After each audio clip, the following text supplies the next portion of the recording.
Hello and welcome back to the trig review, or not trig review, pre-calculus review. What am I saying? The first lesson was trig. Now we're going to review limits and discontinuities. So what is a limit? A limit is a value as x approaches some number. So if it was the limit as x approaches 3 of the function y equals x plus 3, it would just be 6, because you're plugging in x. It gets harder when you plug in x, it doesn't work, and I'll show an example of that. So we want, in this example, limit as x approaches 3 of x squared minus 9, x squared minus x, minus 6, over x squared minus 6x plus 9. And the first thing you want to do when you get a limit is to plug it in, see if it works. So here, if you plug in 3, you're going to get 9 minus 9, which is 0, so that makes that entire thing 0. Here, if you plug in 3, you get 9 minus 18 plus 9, and that equals 0. So you get 0 over 0, which doesn't work. So next thing you want to do, step 2, factor it out. So I'm just going to shift this down here, so you get x plus 3, x minus 3, and this is going to be...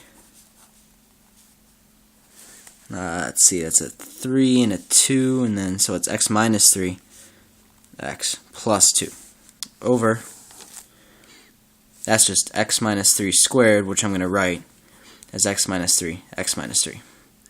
So now we cancel. Those cancel, those cancel.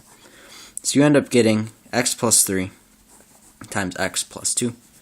So now we plug it in, because there's nothing to restrict us in the denominator.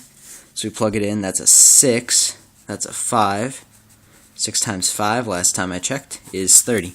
So the limit as x approaches 3 of this function here is 30. Okay, so that's the only example I'm going to do. I think it's pretty self-explanatory. Just some quick reminders. The limit as x approaches 0 of sine of x over x equals 1. And the limit as x approaches 0 of x over sine of x equals 1 as well. So that's just a reminder. Another reminder, so like say you had the limit as x approaches h of limit of f of x plus h minus f of h over h. Remember, that's our basic form for finding a derivative, and we're given some function f of x. So to find the value of that, we would just take the derivative of f of x and plug in x that we're given in the problem. It'll give you something. So that's all you need to do to find that one. Just a quick discontinuities thing, and I'm running out of space. So discontinuities are just anywhere where the function is not consistent.